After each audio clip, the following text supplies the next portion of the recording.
I would like to welcome you all here. I'm Charles Esche, I'm the director here. Most of you know that, I think. And I'd like to basically outline a little bit of why we're involved, also my history with Visible, and then hand over to Matteo Lucchetti, who will talk about the Visible in general and also outline the day, I think.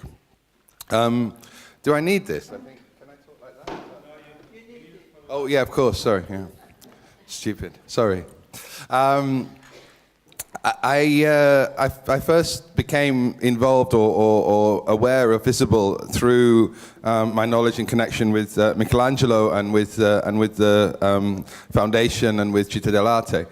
And I think the main thing that drove me to get involved in it was the clarity of what we are talking about here. We're talking about the possibility of art to extend its influence outside of its own autonomous zone. And I think that's one thing that we've consistently tried to battle with in the Van Abbe, is particularly the Dutch, which is a little bit more extreme than other Western European situations, the Dutch notion of autonomous art.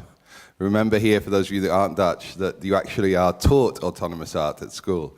You're taught to be autonomous, which always seems to me to be quite a paradox, because surely you have to take your autonomy, you can't be given it. So this idea of autonomy has meant, I think, in the period after modernity, that we have ended up having an art which is completely useless. And we have an exhibition called Arte Utile, not for nothing. In other words, this art has become detached from any connections to the other fields, which it might, in fact, perhaps which it should influence, profoundly influence. And the Visible Award seems to me to be precisely about this interconnection, this fact that art, still remaining true to itself, it's not about disappearing, I don't think, but remaining within itself, can be of significance outside of itself. It can signify, it can be, in the name of the award, visible, beyond the art market, beyond the gallery system, beyond the museum collection. And that beyond aspect, I think, has been very important. When Matteo and Judith invited me to get involved and to become the chair of the jury, I thought this was a wonderful opportunity to start to extend this idea of what we might call socially engaged art. Arte utile is another word we can use, a number of these terms, of what that might mean, extend it so that the awareness grows beyond a small group of people, some of whom are on this jury. The idea came also to do an open call, so to actually allow people themselves to define what they thought was socially engaged art, to submit proposals. And I think we got about 80 proposals from people outside, and also Matteo and Judith had invited a number of experts to propose projects, artistic actions themselves. So we had quite a wide range, and when Andrea Zegna, who's also here, myself, Judith and Matteo first got together, we had really quite a wide range of proposals. And I think to say it simply, our criteria for the shortlist was to look at the extent to which these projects were being realized, and also to the extent to which they were sustainable. What I hope we will do this afternoon is to focus much more on that issue of criteria. What is it that we're actually judging here? And what are we judging these things against? So we'll not only talk in general on the jury about each of the projects, what we think about them. In some cases, I think, quite harshly criticize them. Remember, they're all on the short list, so we already approve of them. But then within a discussion like this, we also have to be critical. At the same time, I think we'll try and sort out what the criteria are for judging this kind of work. And by this kind of work, I mean this particular kind of social engagement, which goes beyond this safe realm, if you like, this sort of enclosure within global capitalism that's called the art world. And what happens when you break outside of that. And that breaking outside is, of course, dangerous. Some people get upset about it. There's a risk involved in that step, and I think it's, to some extent, what is at stake in these projects might be one of the questions that we can discuss. So Matteo will run through the day, but the fundamental idea of this is that it's a kind of, Michelangelo said it yesterday, it should be a kind of X factor. No, there should be a sense in which you all get involved in cheering or booing your favorite or your least favorite projects. What we decided to do was to make this jury in public, not only because we wanted to be visible in terms of the decision-making process that belongs to the award itself, but also because we felt it's very important that these criteria, this notion of what socially engaged art, is actually a discussion. It's not something which takes place behind closed doors. It's not something when this idea of a winner emerges apparently randomly from a set of knowledges, a set of decisions which are unseen. So it's even important in that sense to put ourselves on the spot, to make ourselves, in a certain sense, as a jury vulnerable, because we wanted to do it in public, not only public in this little town here, but also public on the internet and public in terms of it being recorded and for later distribution. So this will mean that there'll be a consideration of what this, of what it means to award a prize for this kind of practice for the future. So I think that is the main issue that we'll discuss is the criteria, try to establish criteria openly. So we don't have, I mean, we've had small discussions about it so far, but actually for the public, I think this will be the first time that we'll also discuss exactly what it is that we mean when we say this is better than that. And what are the words, what are the vocabulary that we can use in order to make those judgments about something being more interesting, better, more appropriate, more socially engaged, more visible than something else. So I hope that will be an enjoyable process. We'll then also discuss each of the projects in turn. And we want as much as possible for this to be an open discussion. So it's not only that you have the process of voting, which Matteo will talk to you about in a minute, but also that please intervene. I'll try as the chair. I don't have a vote, so I don't have to make these decisions, which is quite nice. But I'll try as the chair and involve all of you as much as possible, so that please use this microphone as well for the people at home. But I think it's important that we also hear from you what you're thinking about our deliberations, and we get some feedback from that, and that will influence our considerations. And indeed, when we're talking about specific projects, if you have a favorite project, speak up for it. You know, try and sell it. Try and make it win. We'll be listening.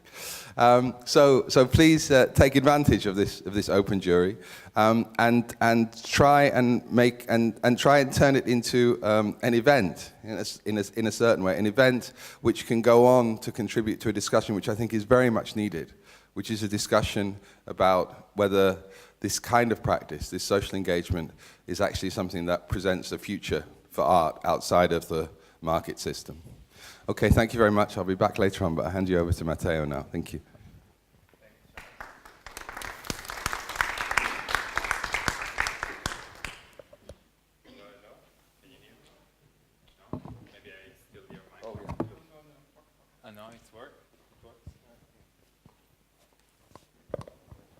Okay, sorry. Technical thing at the beginning, of course. It's live streaming, no? Okay, first of all, thanks to Charles, because Charles didn't say that, but we've been working on this for over 1 year in constant dialogue with Judith Wilander, my colleague, and I. With Charles, we've been speaking about this crazy idea starting from a suggestion from Michelangelo. And as well, Visible starts from an idea of Michelangelo from Progetto Arte in '94, a manifesto by Michelangelo Pistoletto that and then with Fondazione Zegna, we've been able in 2010 to, let's say, wrap around our ideas, our efforts, our energies towards this project, Visible, that is not just an award, the reason why we're here, but it's also a research project, because Visible started in 2010 with a publication with the idea of trying to make a survey about what socially engaged artistic practice could mean. And we shared at first with this research with 9 curators all over the world, asking them to select artistic practices that, in their opinion, were redefining the way in which we understand social engagement in contemporary art. Later on, we decided to do this award, and we did it in 2011. The award was won by Elena Producciones, an amazing Colombian collective that for 15 years have been producing the Festival de Performance de Cali.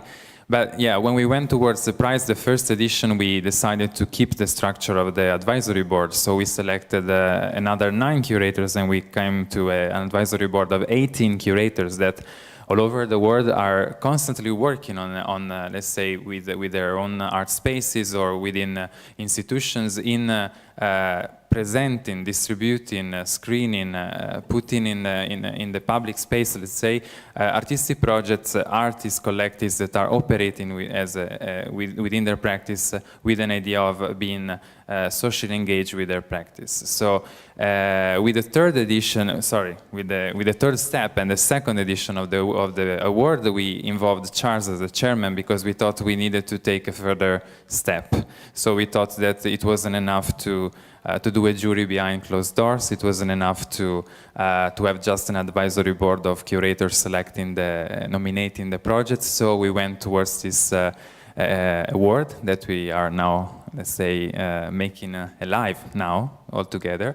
That was meant to be, as Charles said perfectly, not about, it's not just about transparency of the procedures, but it's really about having a publicness of this debate that is when a jury gathers is a gathering of expertise around what expert thinks about social engagement in artistic practices and what they think can be good to award or not. But in this case, not only we share this expertise from the amazing jury that we've been able to gather, that we're going to introduce in a few minutes, but we also wanted to share with a potential audience, or rather with another member of the jury that is composed by the audience that is here today, to not only, as Charles said, not only to assess the winner, but also to define which criteria should we use to assess this winner, and also by sharing this debate, also bringing to public this kind of conversation that maybe, as you know, the people that we have invited here are already sharing on a daily basis.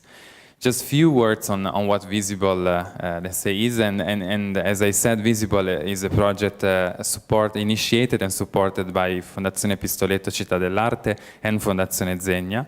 That we have a representative from Fondazione Zegna, Andrea Zegna, that will say a few words now.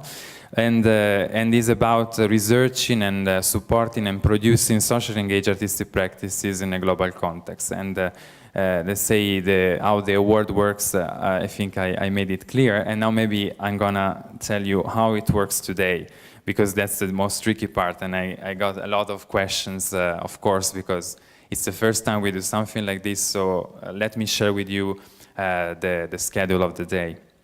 So we spend the morning, let's say, watching the projects, seeing the video statements from the 10 shortlisted artists that we commissioned to them, and we are going to go through their texts, so to see, let's say, more direct and indirect sources through which we can get to know what these 10 shortlisted projects are about. We'll also know the jury members later, and we'll ask them also why they accepted this crazy invitation of taking part to this open live-streamed jury. And after the lunch break, we will get to the core of the day, and we will be debating not only with the jurors, by involving all the people here in the room, in assessing these projects, in looking at them in their specificities, and assessing the criteria through which we should be judging them. And then more practically, we'll have a coffee break where the jury members, because of their status of being experts and taking the responsibility of their role, will select a top 3, also being influenced by the conversation that we've been having. We will have, let's say, in the second part of the day. And after this top 3 is selected, then the decision is shared with all of you, and we will share with you a small card where you will be able to write your favorite among the 3 that are defined as the top 3. Just to also make everything clear, in case during the selection of the top 3 there is any deadlock, there is any kind of tie situation among some projects, the chairman, the jury refers to the chairman in order to solve any possible conflict. And in the final phase, when we will be counting the votes from all of you about the winner, if there is a similar situation, then the audience, or let's say the big jury, will refer to the jury members to decide who is the winner. So this is also to share with you the rules that we tried to set up for the day. It wasn't easy, it took some time, a lot of discussions, but for this we thanks a lot Charles Esche, of course, and also for hosting us here at the Van Abbemuseum today. So maybe I just invite Andrea Zegna to say a few words. Please. Thank you, Matteo. First of all, good morning to everybody. I would like to thank Charles Esche for hosting us here, and Judith and Matteo for taking care of everything of the organization. I met Charles last July in Milano, and we went through the 48 projects that were submitted by 18 curators, more than the one that we got from the open call, and it was a very interesting 2 days discussion, and we really appreciate the quality of most of the projects submitted. I'm here on behalf of the Fondazione Zegna, which was founded by the fourth generation of the family in 2000 to improve the quality of the life of communities and individuals around the world. A mission whose roots are derived in the ethos of the company founder Ermenegildo, from whom ethics, business, and aesthetics were intrinsically interwoven. Ermenegildo was a visionary man who in the 30s created one of the earliest Italian industrial examples of environmental and social patronage through the reforestation of the mountain area surrounding the wool mill and the establishment of welfare facilities for the local community. Throughout the last decade, the Fondazione has been supporting and funding projects in cooperation with non-profit organizations operating in various fields and different parts of the world, with the distinct aim of sustainably improving the quality of life for people. I'm responsible for all the contemporary art projects supported by the Fondazione, and with Barbara Casvecchia, I curate myself an art project called All'Aperto, which takes place in Trivero, where the wool factory was founded and it's still existing. The art project, the All'Aperto, consists of commissioning international and national artists yearly, an open art work which is permanently on site, and involve also the community of Trivero. When Michelangelo first approached Anna, which is the president of the Fondazione, and my cousin, and myself, we suddenly shared the intention of the visitor project, and we were more than happy to extend the values of the Fondazione and supporting the visible project. So I'm very honored to be here today, and I hope you will have a productive day, and we will get to a very good selection for the winning project. Thanks a lot.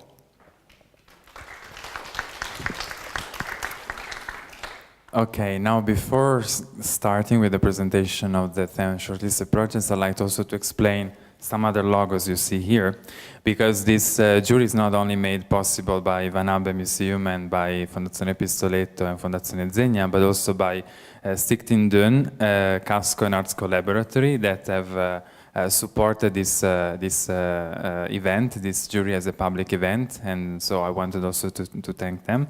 And another information is that unfortunately Joseph Grima, that was scheduled to be in the jury, had a problem, so he won't be with us today, but all the other jury members are here, luckily. So, okay, shall we start? So I invite my colleague, dear colleague Judith Wilander here. Do you have a microphone? Sure. What is the award? What does it consist of? Of course, sorry. We took it for granted, but actually it's not.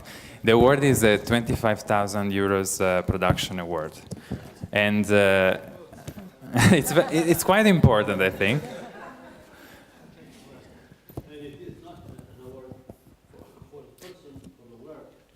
For the project, yeah.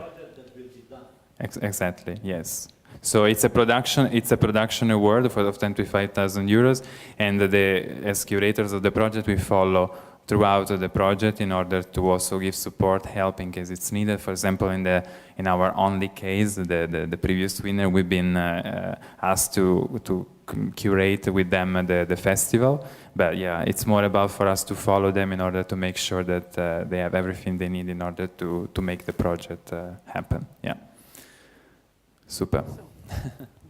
Thanks for this quick, small detail. It's quite important. Quite important. So, shall we start? Yes. We start with the first project, the presentation. Yes. No, for the jury. Okay, of course. Okay, the jury, as you know, the chairman of the jury is Charles Esche, and then we have Tania Bruguera, artist. I mean, you're lucky enough because Tania's show, the latest project, Museo d'Arte Utile, is on show here at the Abbemuseum. So we decided, of course, to invite such an important figure when we speak about socially engaged artistic practice. And the same is for Jeanne Van Heeswijk, artist from Rotterdam, that has also been involved in all her career with socially engaged artistic projects. Koyo Kouho, that is the founding director of raw material company in Dakar. And many, I mean, I'm not now giving a full biography, we'll do it later, or you also can find it in the information, but yeah, just to say this. And we thank her so much, as well as we thank Nikos, because they flew from quite far. Koyo came from Dakar just this morning, so thanks so much. And Nikos Papastergiadis, professor of cultural studies at the University of Melbourne, that is also with us today. And of course, Michelangelo Pistoletto, that is an artist and founder and artistic director of Cittadellarte, Fondazione Pistoletto. Just this few information. Okay, other information, because I like the presentations because they remind you what you have to do and say. I wanted to get already to the projects, but actually you can, as we said before, the jury is completely is live streamed for the whole day. You can watch it at the website www.visibleaward.org, but I guess if you're watching, you already know that. And you can also tweet. Great. And there's an hashtag that is Visible Award, and we are in the second session. We will have also tweets from people we have invited to tweet. So in case there are some tweets from curatorial advisory member of the board of the curatorial advisory board, we're gonna try to include them also in the discussions. It can be interesting to see if there are some things that can be added from far, thanks to Twitter. Okay. So we're watching the video and then we give a short presentation. Is there a possibility to switch off the lights during the video perhaps, or? Thanks.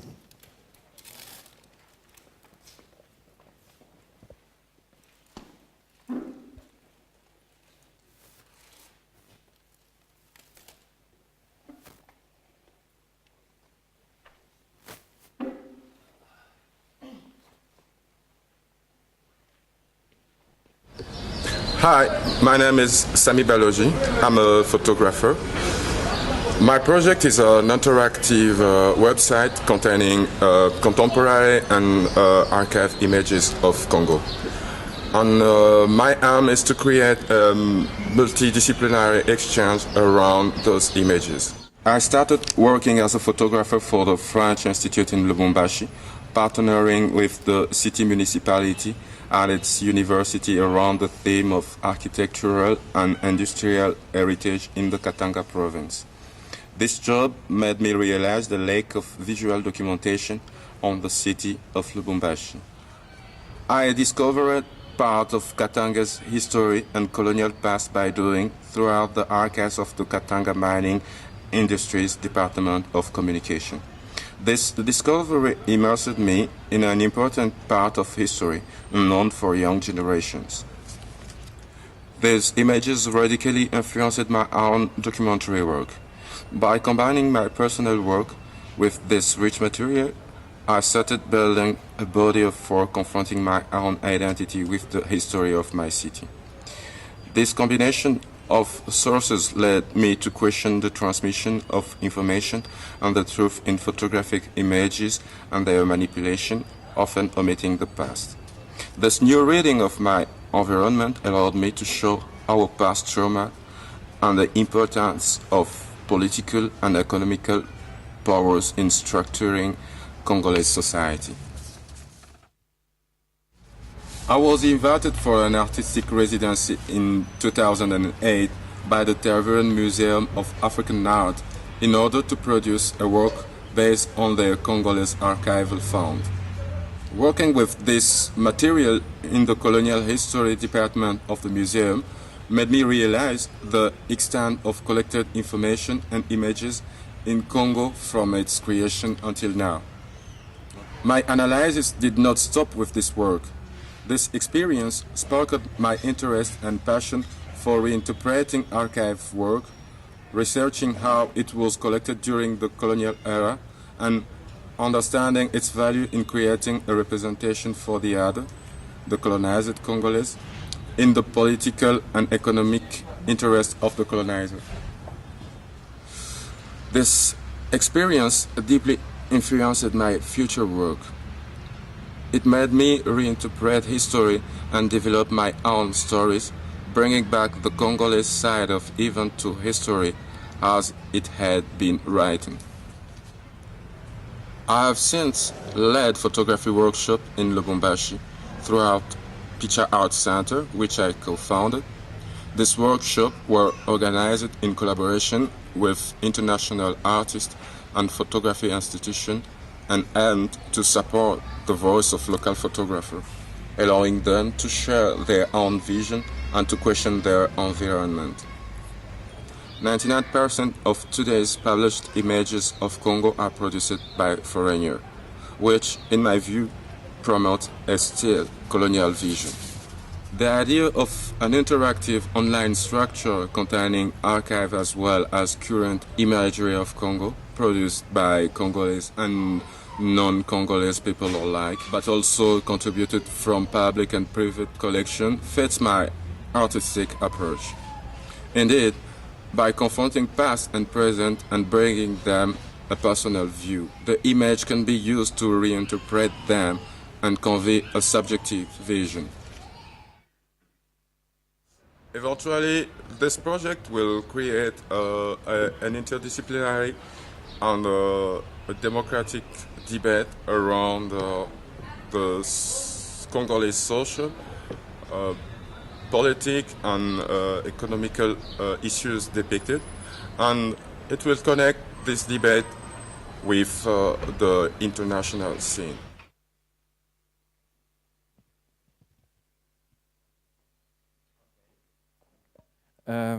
Kumbuka, remember in Swahili, is a project that aims to create and develop an interactive website, presenting both archive and current images from the Democratic Republic of Congo. These images will come from various sources: family albums, private collections, and Congolese photographers' past and current work. The goal of Kumbuka's project is to open up an opportunity for dialogue. This platform will be a space to report, react, and reflect upon the country's colonial and post-colonial history. The necessity to publish archive images online stems from a need to reclaim the country's history and to allow for another version to be made widely available. Through commenting and creating a dialogue between all citizens in the country, these photographs will be contextualized by those who had lived or known stories about these images. New images are as important as the archive. They show a reflection, a critique on the political, economical, and social conditions in the country, while providing a view from inside, and a space for self-representation of the country's history. The project will start with an open call for contributions, first from Belgian citizens and then from the Democratic Republic of Congo people, willing to share private archives of images taken in the country. The website will be available in French, the national official language, and then translated into English, Swahili, and Lingala.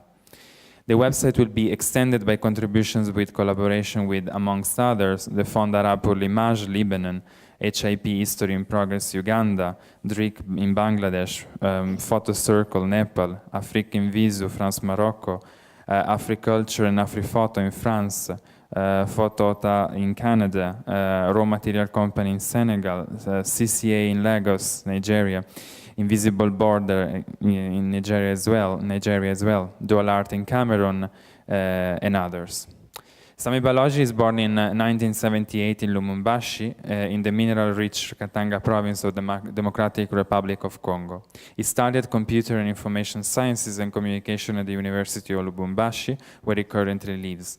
He has exhibited widely in Africa and in Europe, including shows at the Musée de Quai Branly in Paris and the Royal Museum of Central Africa in Tervuren in Belgium, the Tate Modern Gallery in London, of course, and the Museum of African Art in New York.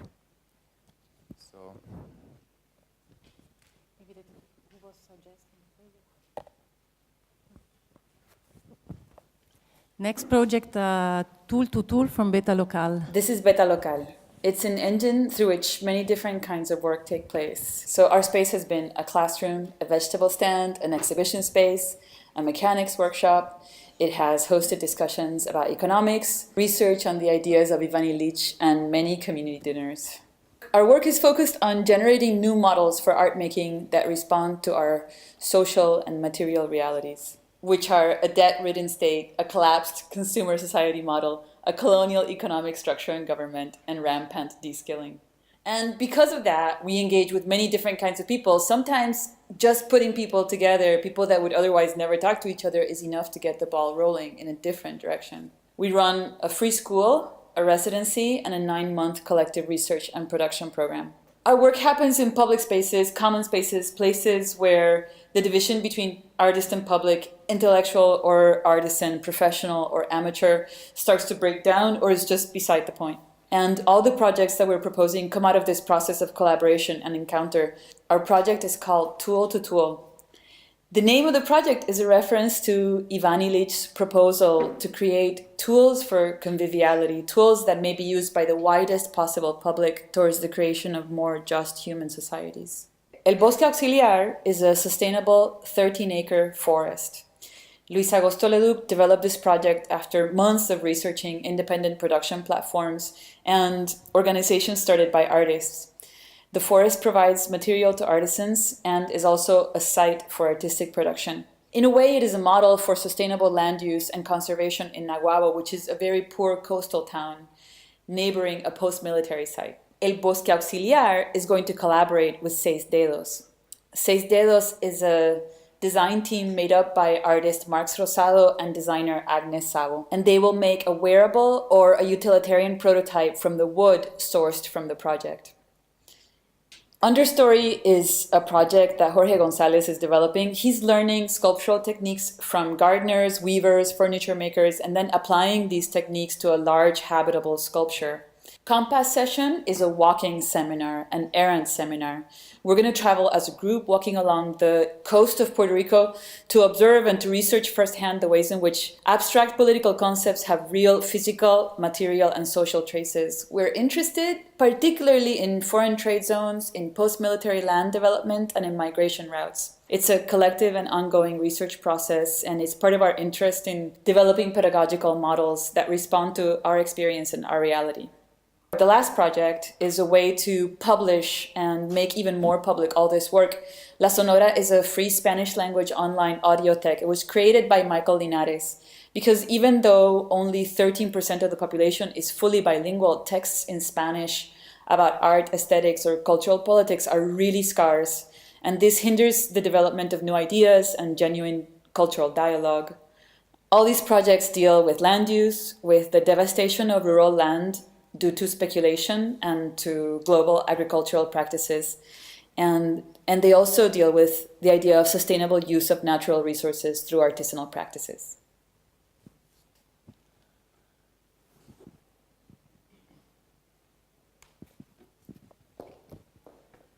So just to sum up, From Tool to Tool is a series of 5 interconnected projects relating to land use and artisanal practices generated by Beta Local, which has been created by artists participating in La Practica and close collaborators.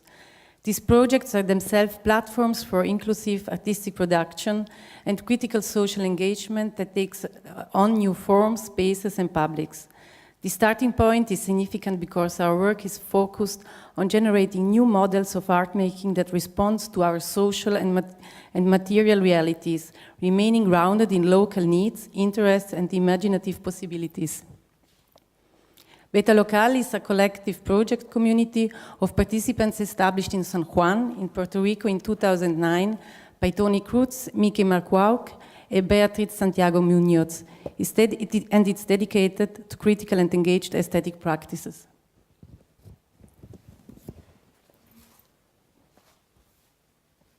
So the next is Museum of Public Concerns by Mabe Betonico. The Museum of Public Concerns discusses what is public in the context of the privatization of culture in Brazil. The state of Minas Gerais has been particularly affected by the privatization of cultural institutions as much as by the growth of global mineral demand.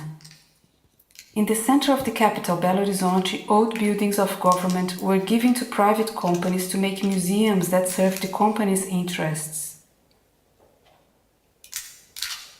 Mining corporations, for example, are writing the history of mining of Minas Gerais, while this economic industry is not in public debate. Mining is a main issue for the Museum of Public Concerns, but we also deal, for example, with images produced by indigenous from north of Minas Gerais, also not in the collective consciousness. Against the dynamic of forgetting and controlling, as well as urban violence as consequence of lack of education and sharing benefits, the Museum of Public Concerns activates discussion from a visual archive. Artists and collaborators from the fields of sociology, media theory, architecture, anthropology read from the collected images and publish and debate. It reflects about the present in the streets. It is an effort towards facilitating critical information and encounter. It combines the idea of permanence of a museum with mobility in public space. An archive trailer and production of posters, leaflets, a web page, journals, as well as inserts for school books shall break down distance and allow distribution. After experimenting the streets of Belo Horizonte, we will follow the train route that takes iron ore to the port of Vitória to be exported to China. Brazil imports from China the tracks to make the rails to transport the ore. Passenger trains disappeared since the 60s, and train stations were abandoned across the country or became local museums. Most of the population is excluded and do not enter museums. We aim to use schools as ports of arrival, moving the museum space for usage and production while also collecting en route. We have the Federal University and research agencies as partners. This began with a digital laboratory for the museum and the financing of the research. This is a long-term project and the partnership is consolidated through the development of the museum itself.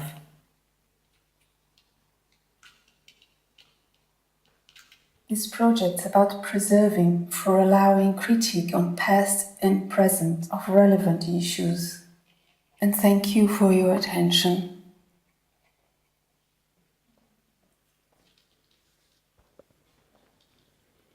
So, the Museum of Public Concerns presents hidden aspects of Minas Gerais history, Brazilian state, aiming to circulate content to raise debate about what is public.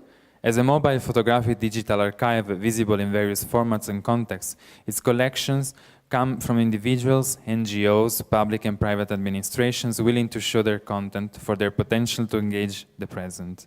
These are subject to political, social and economic implications related to the surrounding context which connects it to a wider national scene.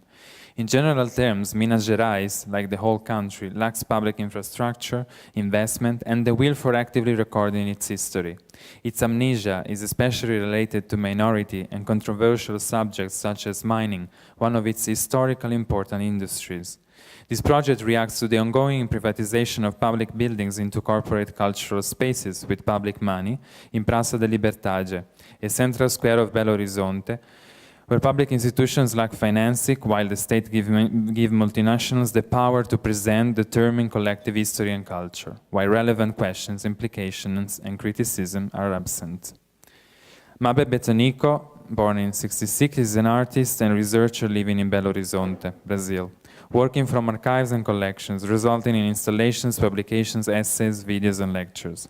His exhibitions list include the 27 and 28 Sao Paulo Biennial Práticas Desmembradas in collaboration with Alsam Yappe, Centro Cultural Sao Paulo La Revanche de l'Archive Photographique, a Centre de Photography of Genève, Acervo Vivo in Sao Paulo, Panorama de Arte Brasileira, Encuentro Internacional de Medellín, and Telling Histories in Kunstverein München.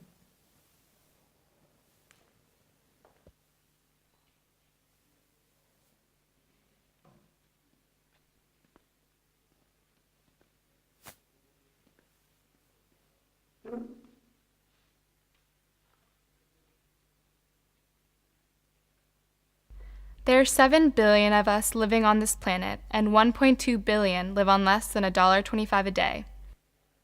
The only thing we hear about people living in poverty are numbers. The Statistics Department The poverty rate is expected to jump from The richest people in OECD countries have an income about 9 times more than the But how poorest. much do we know about their daily lives? These men and women fight for every dollar they make, every day. Our project, $1, wants to move from impersonal numbers to personal stories. What is the reality of their struggle to eat, to find shelter, to send their children to school, to take care of themselves, to remain standing? How much money do they need to earn respect?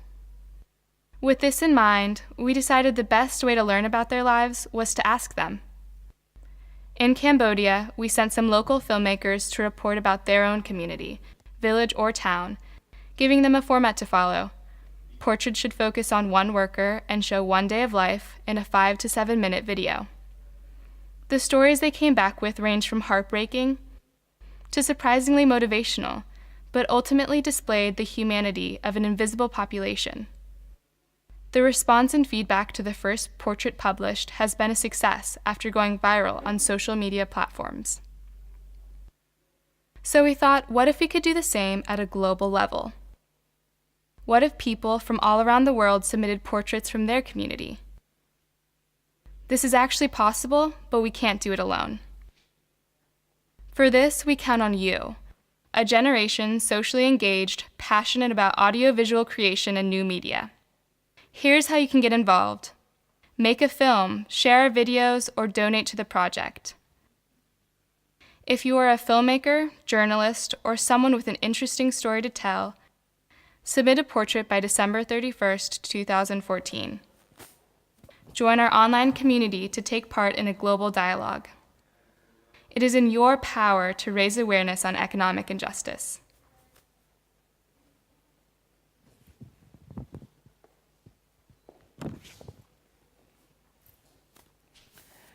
Anchored in Cambodia, $1 is a worldwide grassroots movement giving a voice to those at the bottom of the pyramid. Together, 5 to 7 minute testimonies from all continents will create a mosaic depicting the world as we are approaching the milestone of the 2050 Millennium Development Goals. These stories, seldom seen in mainstream media, will have the opportunity of reaching a broader public, thanks to the help of emerging local filmmakers and the $1 platform. The Bofana Center believes that the internet and participatory media are fantastic vehicles for global awareness and social change. $1 engages citizens beyond national and social divisions, relying on the unique potential of a generation passionate about new media and audiovisual creation. Filmmakers and multimedia enthusiasts are invited to submit $1 portraits of the people in their community, village or town, thereby echoing the situation described in the pilot portrait, Minister of Papaya. Bofana Center is founded by filmmaker Riti Pan. The Bofana Center collects image and sound archives related to Cambodia and gives the general public free access to this unique heritage.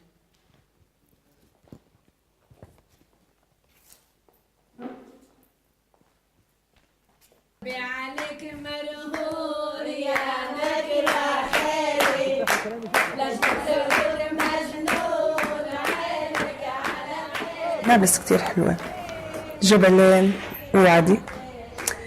قصصنا كتير حلوة. كانوا بسمونا نابلس، بس احنا كانوا بسمونا الشام الصورة. فلما بتيجي على نابلس كأنك جاي على فلسطين، رايح على الشام، رايح على الأردن، رايح على مصر. ففي نابلس رح تلاقي كل الدول العربية. نابلس كانت العاصمة الاقتصادية لمدينة فلسطين، والعصب الاقتصادي لمدينة نابلس هي البلدة القديمة. طبعا مش بس العصب الاقتصادي، كمان العصب السياسي. كل الهجمات الإسرائيلية اللي تعرضت لها مدينة نابلس تركزت في البلد القديمة. نابلس الحقيقية موجودة في البلد، الصبانات، الصابونة، المخابز، الحلويات، كل الأماكن اللي لما بتيجي على نابلس لازم تيجي وتزورها. كان أول شيء هدموه اليهود اللي هن الإسرائيليين. من هون كان لازم نفرجي العالم إنه لا، في كتير شغلات بتستاهل في الشعب الفلسطيني إنكم تشوفوها، إنكم تتعرفوا عليها. كتير في حضارات تعاقبت على الشعب الفلسطيني. مركز بيت الكرامة أول مركز نسوي للنساء في البلدة القديمة. نحاول نجمع فيه كل النساء القويات اللي موجودين في البلد. بجوز نقدر نشكل نوع من الضغط لتغيير كتير شغلات موجودة عندنا في البلد. لما حكينا بيت ما حكينا مركز، حكينا بيت. بدي كل النساء اللي بيجوا عنا على المركز يحسوا إنهم هن داخل بيوتهم، إنهم هن مش غريبين، إنه هذا إشي إلهم خاص فيهم. كرامة بتعني الاستقلالية، كرامة بتعني إنك القوة، البناء. عملية البناء الصحيحة بتتطلب إنك تشتغل مع الناس، مع القاعدة، ومن هيك إحنا بلشنا. أنا هون مدبرة منزل، فبشوف ناس كتير وتعرفت على ناس وعمري شفت هيك مركز. يعني هون بتسمى هون بيت الكرامة. أنا متطوعة في جمعية بيت الكرامة، أجي وأشتغل وأعرف شو في بيت الكرامة كسيدة مجتمعية تشارك في أعمال المجتمع. أكثر ما عجبني في بيت الكرامة هي الأنشطة النسوية والجروب النسائي اللي كان يجي للبيت طبعا، وكنا نعمل ورشات العمل. كتير مهم نعرف مين كنا في الماضي، كتير مهم نعرف عن عاداتنا وعن تراثنا وعن حضاراتنا في الشعب الفلسطيني، عشان نعرف إحنا مين اليوم، وعشان نعرف أو عشان نحدد في المستقبل مين رح نكون.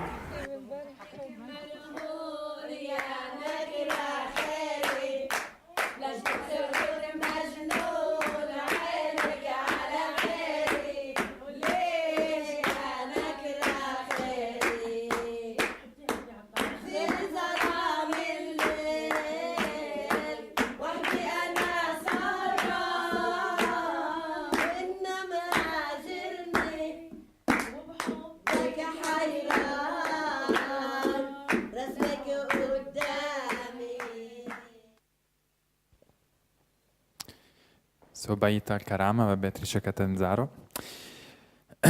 Today's Nablus economic status is equal to that of a refugee camp with an 80% unemployment rate and a large number of buildings that require rehabilitation. Women are certainly the invisible backbone of the community, striving for the survival of family and children in the midst of a brutal occupation and a deeply conservative society. It was soon understood that food could be a strategy for aggregation, cultural mediation, and income generation in Nablus. Bait al-Karama, located in an Ottoman building at the heart of the old city, is home to the foremost Palestinian cooking school run entirely by women. In conjunction with the school, the center runs several additional income-generating ventures. In the framework of Bait al-Karama, the project Fatima's Chronicles, that is a recipe book, is a choral narration of food, taste, and gestures, and as a further step to involve the local community in a process of awareness towards their own food heritage, and so to actively engage with its preservation. The recipe book will emerge from a multitude of voices from the community itself. Beatrice Catanzaro is an artist that has extensively practiced in the field of public art and participatory art, researching and working throughout Europe, Asia, and Middle East. She has a particular interest in participatory processes, often unfolding in self-initiated and independent projects, aiming at challenging the concrete possibility of art in imagining and creating situation spaces that are able to exist beyond the sphere of art.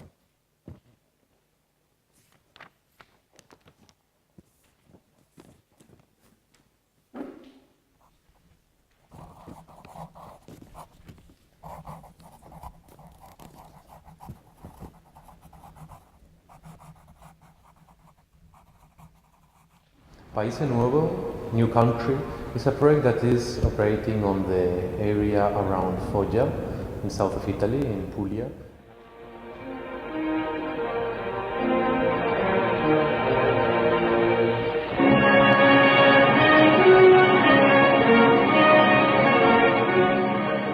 In the 30s, fascist, territorial and social engineering plans turned these marshlands into arable lands. In the 1950s and 1960s, the area started to become depopulated because of the rural exodus towards the city, and now it faces a situation of abandonment in which agriculture is making use of cheap, seasonal labour and towns are facing decay. The aim of the project is to give consistency and aggregation to so-called borgate, and create a network, a council and an entity that adopts different cultural strategies to put together the place and the people. The goal is to promote new visions and new perceptions of the place and its inhabitants, built on values of multiplicity, mutual support and visibility towards broader urban society. Taking diversity as an asset and the abandoned heritage as a possibility for new commerce, we seek to look at the borgate around Foggia as an alternative economic and cultural space. The idea is built upon existing infrastructure to create a new vision for a better future that has been expressed by the inhabitants. We have researched to identify local actors with whom we have carried on a participatory action research methodology focused on the history and the economic problems in the area.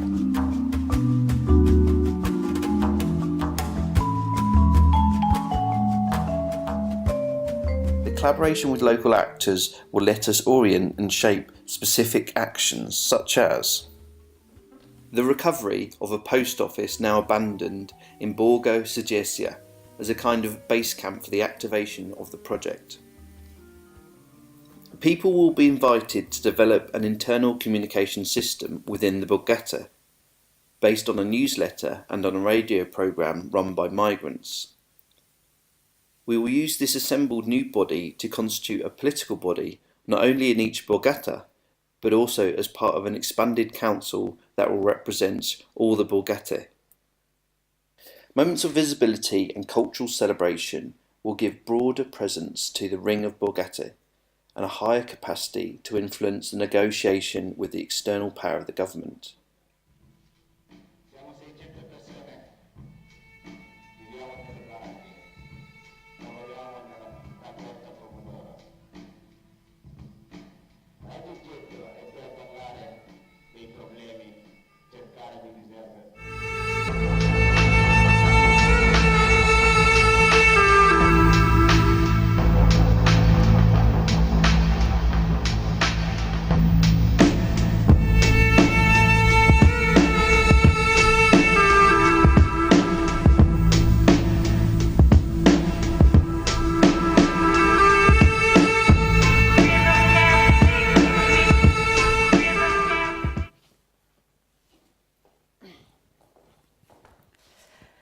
Paese Nuovo is proposed for the Capitanata region, the hinterland around Foggia and Puglia in the south of Italy. Its first approach is to set the ground for an intervention on the borgate, where in the 30s new arable land was made available through a vast operation that drained the natural marshlands. The artistic intervention aims to build upon the potentiality of the infrastructures inherited, now underused, and envision a better future for the borgate inhabitants. The diverse reality of the current Capitanata and Borgata inhabitants offer the possibility for operating as a network, an entity in itself that can facilitate the aggregation of the multiple identities through the means of what they have in common, in order to strengthen a social and political subjectivity within this context. The intervention aimed to create a network that catalyzes and empowers subjectivity based on multiplicity and mutation, mutual support and greater visibility towards the broader urban society. The project will consist of a series of actions, interventions capable of turning the problematic conditions of Borgata into an explorative site for a responsible, self-sustainable model as an alternative to prevalent subordination between urban centers and rural peripheries. Paese Novo would open an abandoned post office in Borgo Segezia and establishing a project office. Fernando Garcia Dori has been experimenting with the capacity of art to promote and question social, political and cultural transformation processes that focus on possible new economic and ecological understandings of how development models could be.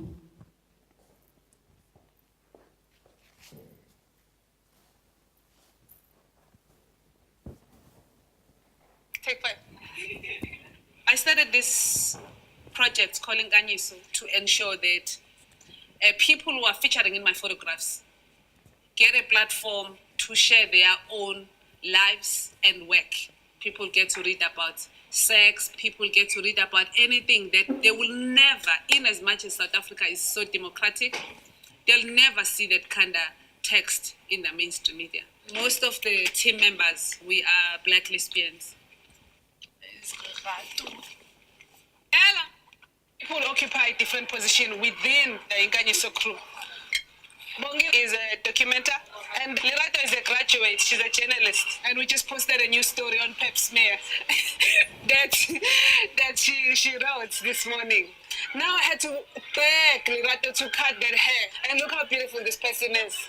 He did Lerato's portrait in 2010, so we're gonna have a nice follow-up shot. I train and I will continue to train with or without funding, because if I wait for someone to validate my existence, it will mean that I'm shortchanging myself. Recently, we had to decide whether we buy a fridge where we live or we buy a new lens. So we sleep on the floor, it's nice, documenting with my crew, it's fabulous. I love the people that I work with. A lot of people are reading this Pep Smear thing. For, lesbian or even butch women, it's something that's, I don't know if I can say taboo. But I don't know, you said you need me to revise it. No, you have to do part 2. Part 2, what's I part 2 feel that about? you wrote me the most. I don't think that you gave it your all, like how you write when you tackle the issues of hate crimes and other. What would you like to read about in the mainstream? Not even read, even when seeing, I'd like to see an advert of a family where it's the mother and the baby, and they're fighting germs in the household. It shouldn't only be about the violence and the homophobia. We want to bring about change in spaces that are queerphobic. We still have religious leaders who want to use homosexuality as scapegoat for their own hate. Instead of dealing with poverty, instead of dealing with the corrupted systems that we find ourselves in, and that's what leads to many hate crimes. See where there's white concrete wall? Is where Nokolo Nokwaza was found. Nokolo Nokwaza is a victim of hate crime who was brutally murdered. Her head was crushed with a big stone. Her teeth were all over the place. Nokolo Nokwaza's children are not the first to be orphaned by hate crimes. What will people say to the children what happened to their mothers? Nokolo's case is still outstanding. I don't know how far do they investigate these cases. We all document that lesbian funeral. Every person who has a cell phone with a camera, it doesn't matter what quality. And all of us come together in one space and download and share. You make that document viral. You want to say to our government, this is what I'm talking about when I talk of a lesbian funeral.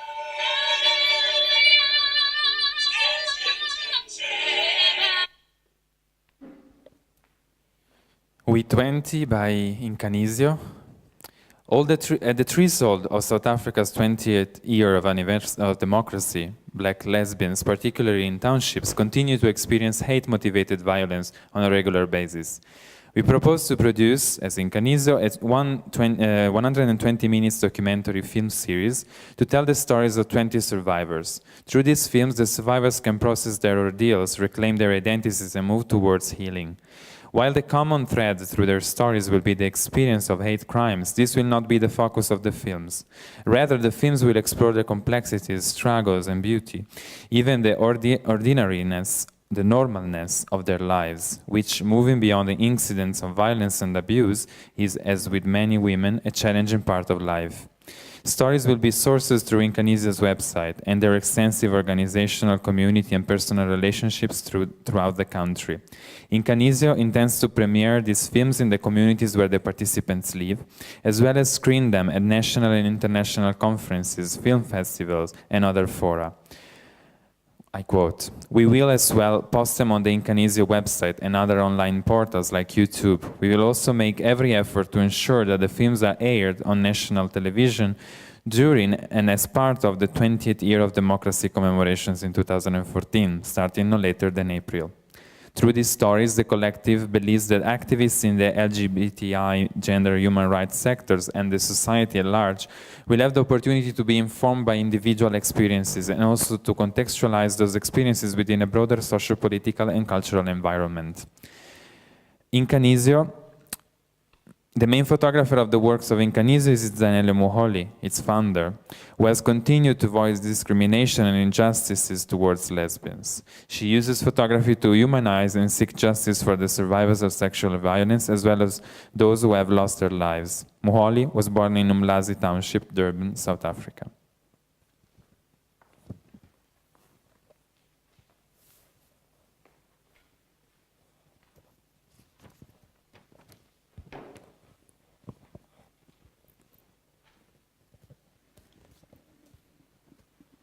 The Silent University is an autonomous knowledge exchange platform by refugees, asylum seekers, and migrants who, although from a professional background, cannot practice their profession due to the limitations of the asylum process. The Silent University engages in an exchange process of knowledge and experience, promoting the idea of a democratic education beyond social-political hierarchies and class distinctions. The exchange of knowledge and skill is thereby employed as an alternative currency that creates a mutually beneficial exchange, relying on the concept of education as a value as opposed to a service. Sourced from artistic practice, but reaching into real life, the Silent University is a proposition for overcoming a silencing and passive state in an attempt to immediate action to result in an act of genuine social liberation.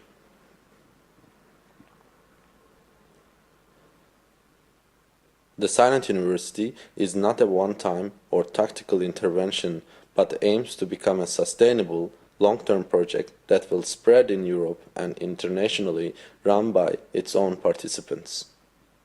Currently, the Silent University exists based on temporary collaborations with several education, community, and culture organizations and institutions.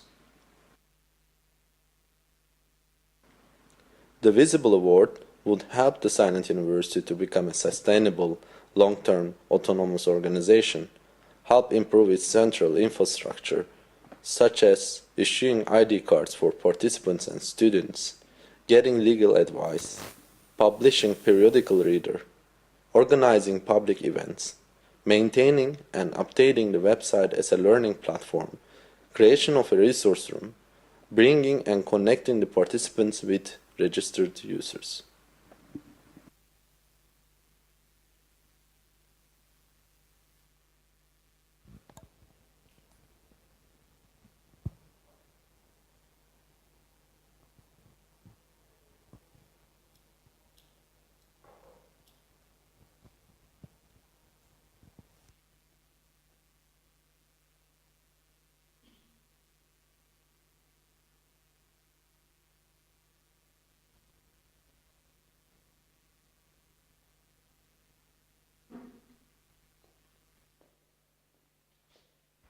The Silent University by Ahmet O. The Silent University is an autonomous knowledge exchange platform by and for refugees, asylum seekers, and migrants. It is led by a group of lecturers, consultants, and research fellows.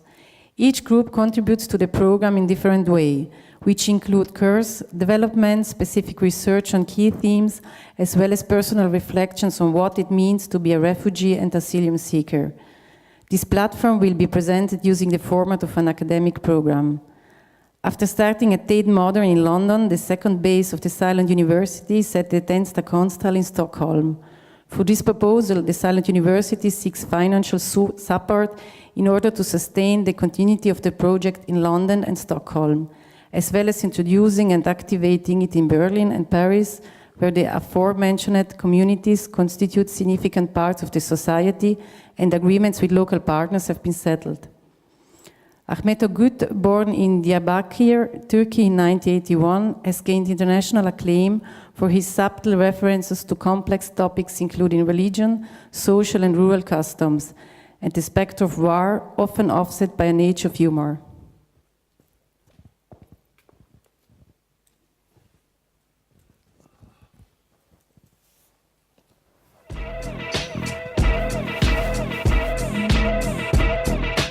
Christ, the King of Bling is a proposal to collaborate with Reverend Sylvester Savatsky and Tito Saicedo to create a Jesus piece for Christ the King. Christ the King is the largest monument of Jesus Christ in the world. It was erected only a few years ago in Swobodzen, Poland, initiated and carried to fruition by Reverend Savatsky.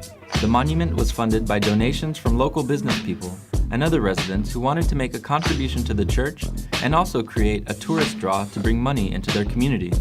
The Jesus piece is a pendant in the image of Jesus Christ. It was made popular in the mid-90s by Notorious B.I.G., aka Biggie Smalls. The rapper began wearing a Jesus piece and was also one of the first to reference it in his lyrics. Recently, niggas frontin' ain't saying nothing, so I just speak my peace, keep my peace. Cubans with the Jesus piece, with my peace, packing, asking who. Recently, the game came out with an album titled Jesus Piece. Something like my Jesus piece. Lord willing, I see a billion, till then I let my nuts hang. Something like my Jesus piece, throw them suicide doors up and let that Holy Ghost swing. Something like my Jesus piece, For this album, the game created a special Jesus piece pendant that sports another Jesus piece pendant. Reduplication. So who is Tito Saicedo? Tito Saicedo is as famous as the rappers wearing his jewelry. Tito is the creator of the first Jesus piece, the one made famous by Biggie. Tito Saicedo is the king of Bling. And Christ the King is the largest image of Christ in the world. Our proposal is to coordinate a collaboration between the King of Bling and Christ the King. The result would be the largest Jesus piece in the world, hung around the neck of Christ the King. The collaboration between Reverend Savatsky and Tito Saicedo will be captured on film. So why bring them together? What does it all mean? We think of ideas in the context of memes. A meme now spreads with such rapid speed and reach that culture is neither a localized or determined public space. We don't believe socially engaged work has to be didactic. The irony of this statement is that it's didactic. But two didactic moments composited on top of each other could become a place for paradox and reassessments. Holy shit. We're more confused now than ever. Maybe Sylvester can provide a voice of reason. The Holy Bible holds lots of examples of miracles that brought people back to Christianity again. This might happen again. Thank you. Thank you. Thank you.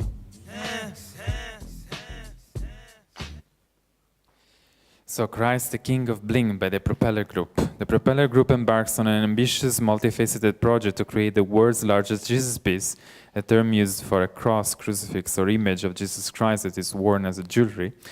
Standing at over 2 meters in height, this gold and precious stone encrusted jewelry piece will find its final resting place around the neck of the newly erected King of Christ monument in Poland, officially the world's largest Jesus statue.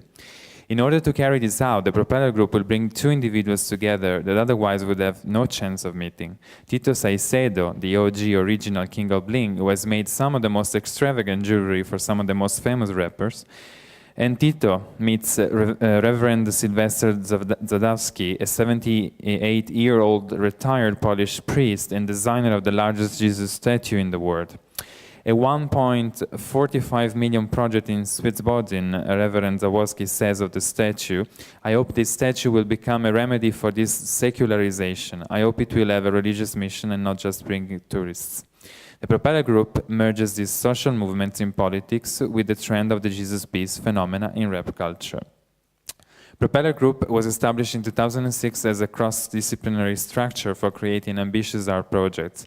With backgrounds in visual art, film and video, Poonam, Matt Lucero and Tuan Njungen created a collective to harness the synergetic spirit encountered in large-scale production efforts. The last project.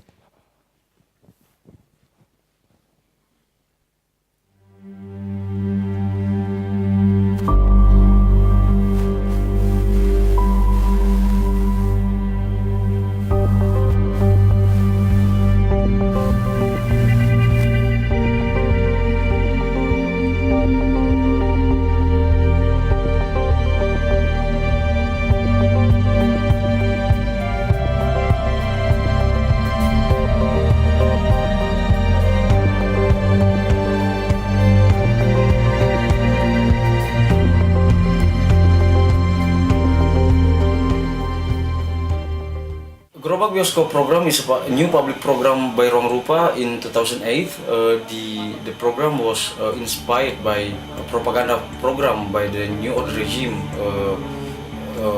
It was called Layar Tancap.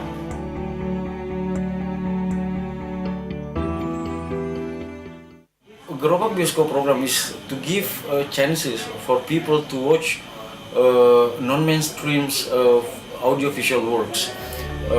The program itself distributes 10 screening equipments to 10 communities throughout the archipelago.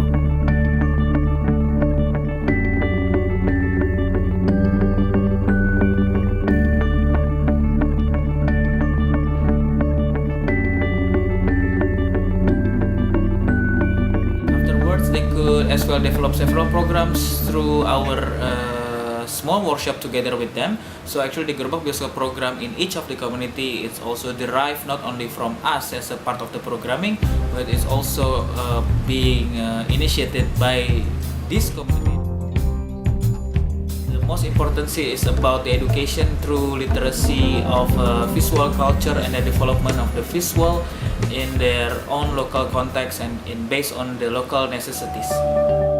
In the nowadays context, Gerobak Bioskop has put lots of exchange through knowledge not only into visual culture and also the development of the visual itself, but also in the sort of context in the local area. They really could contribute and also cross-exchange idea not only through the Gerobak Bioskop program, but through this program in the communities itself. So the sustainabilities within the Gerobak Bioskop not only about the screening, about the media literacies, about the spreading of the information and also development of the visual, but also this Gerobak Bioskop has been a simple compound for locals or within range of the neighborhood and several the remote place that near to the community who held this Gerobak Bioskop program. It's a part of the way of getting alternative or short of alternative chain of cinema. All the communities aside of them could have developed their own networking, and then all this networking could also access and possibility to have access to our database. So this server we try to create by arranging and also adjusting several festivals that could work together as a part of the melting point in the one of the Gerobak Bioskop program. So in that sense, the local content could also be spread to each of the community across Indonesian archipelago.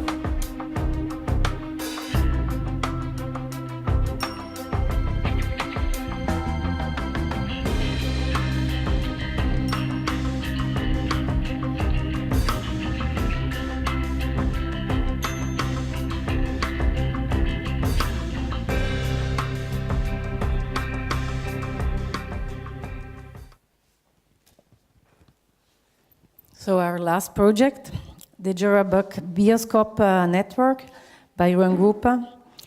There is a unique way of watching film in Indonesia that also shapes the memory of experiencing films in the country. It is called layar tancap, or auto screening. It is usually held in an open square where a film is projected on the large screen. In one night, several films are projected for free. Independent film screeners run these auto screenings.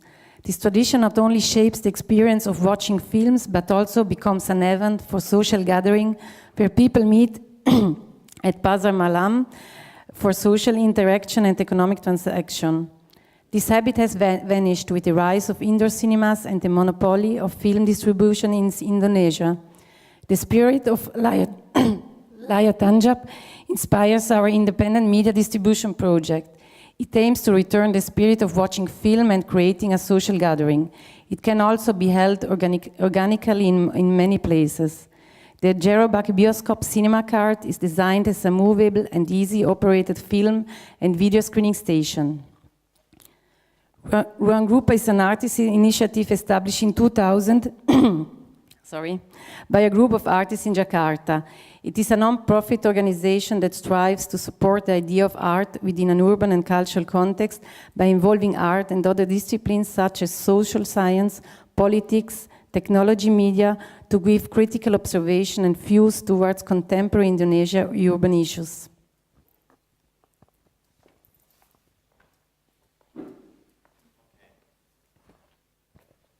So, now that we know the 10 shortlisted projects, I'd like to involve just for a few minutes the jury members in order to start first introducing them, but also to ask them a very simple question. So why they accepted this invitation that came from us? I mean, in selecting the jury, we wanted to bring together different expertise, of course, or revolving around the art world, but that had different perspectives, different operating in different geopolitical contexts, on different positions, more from the university or from a field of production or field of curating or as artists. So we wanted to create a diverse, let's say, spectrum of positions in order to also reflect this plurality of perspectives that, as we have seen, came through the selection of these 10 shortlisted projects. So to have this reflection within also the selection of the jury.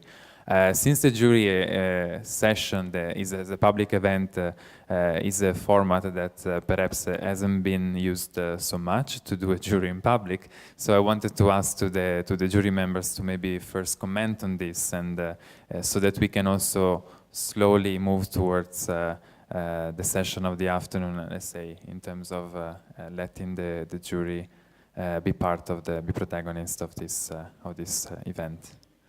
So who wants to start? Maybe we start with Nikos. Okay, thank you. First of all, let me say what a great honor it is to be part of this group. It's a very esteemed group, and it's. I want to thank the organizers, Judith and Matteo and Michelangelo, and Andrea. This has been already a very inspiring experience. I immediately accepted this opportunity to participate on the grounds that I believe that socially engaged art is no longer to be considered as a mere passing phenomenon in the art world. It's here to stay. It's obviously growing. Its application has proceeded to expand to almost every continent of the world, and it has developed a set of principles, aesthetic, ethic, and political, which are quite unique and distinct. And so I think now that we recognize its importance, it's also important for us to define its qualities, its criteria, its attributes.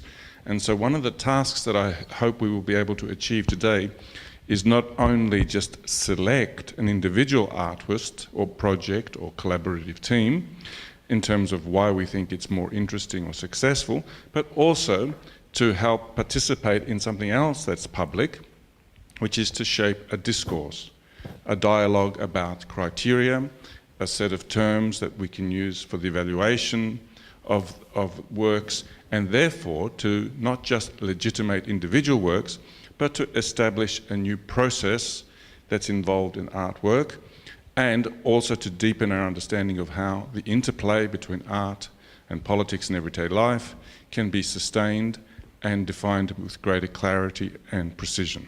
Thank you. Thanks to you for accepting and for this motivation. So maybe Tania Bruguera. Well, I didn't accept so easily. No, you didn't. Because I wanted to participate as a project who competed. No, but I accepted for two reasons. I accepted because the first time the project who won was Elena Producciones, who are people that have done a fantastic work, and they are not this kind of blue sheep deers of the art world people, but just really hard workers in the place and working for the people around them mostly than for fame or touring around the world with some ideas. So I think that really showed me how serious this prize was being taken, and also the fact that it's something for production. I think it's very important because many of these works, as Nico was saying, are being challenged by traditional grants or traditional prizes where they expect results that sometimes are forced in order to achieve these prizes instead of this one who is helping the process. And the last, and that's definitive, what I said yes is when it was going to be public. Because I think that reveals the fact that if this is a different practice, it also needs different systems around it. And the fact that the prize is open and the public also have something to say the same way these art practices have to deal with the public was a definitive yes, of course I want to be very proud to be next to all these amazing people and part of this moment, so thanks. Thank you. Koyo Kouho. Hi, thank you very much. It was an honor for me to be invited. I mean, I have to tell the little story. I was invited to be a nominator, and I don't nominate anymore. And this is what I told my host.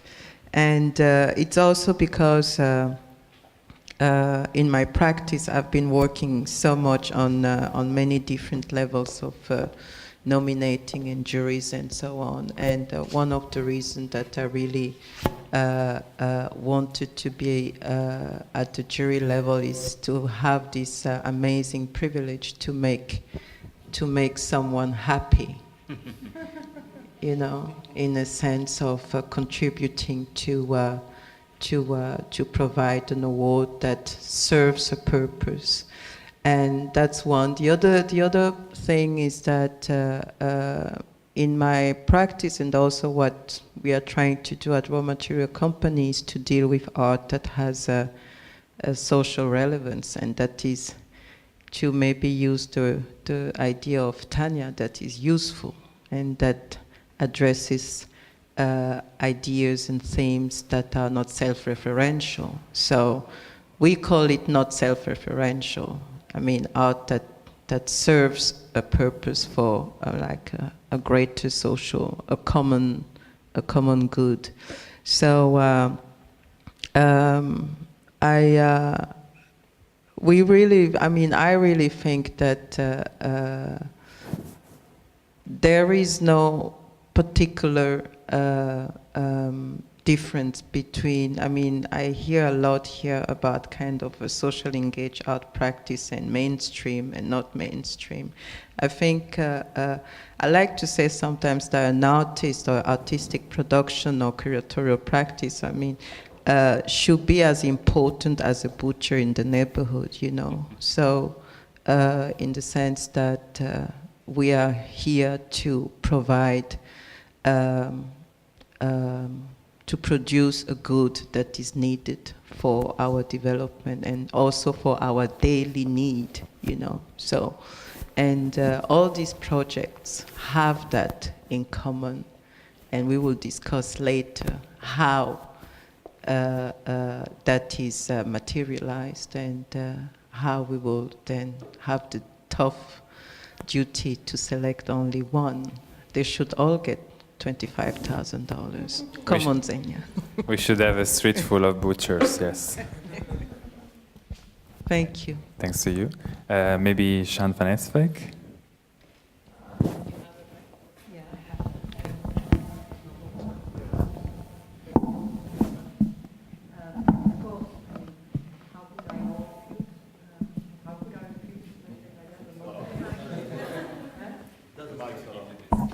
That's what I said, it's not on. So now it's on. So how could I not refuse? No, but I mean, of course, I think it's quite important that this is taking place here in Van Abbemuseum. Also, that this show is here at this moment, Art Utile.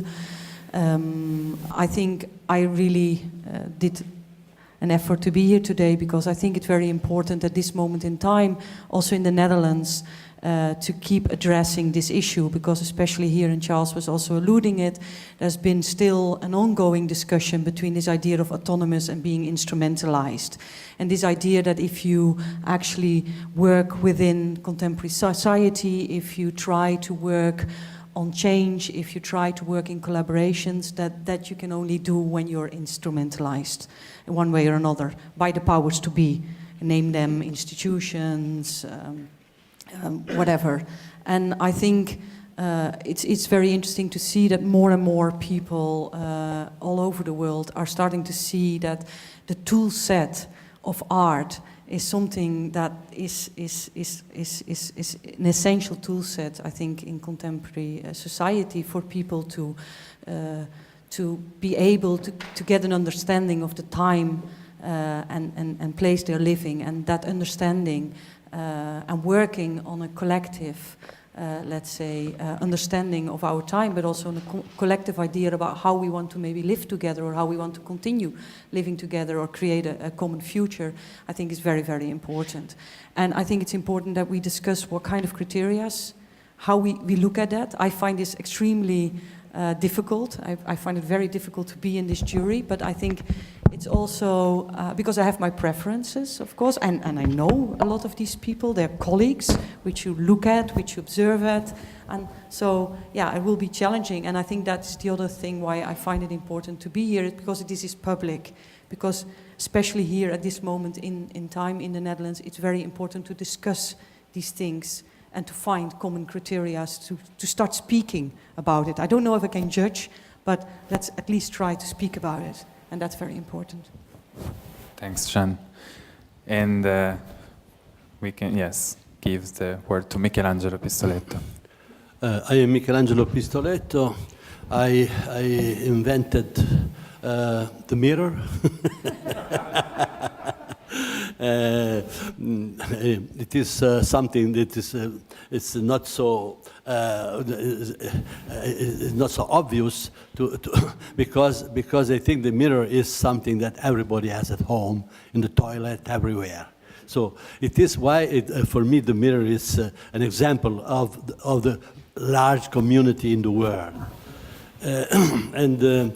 It is through the mirror that I started to think that we have to escape the self activity of the individual as an artist, and to become reflective of what is around you, and working directly after seeing yourself as an image, to become a body.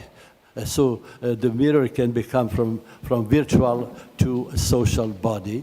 And I think for me, the Cittadellarte, the creation of Cittadellarte was already a way to create a kind of connection between people, not only individual artists, but common activity coming from art. Cittadellarte, it means also civilization of art.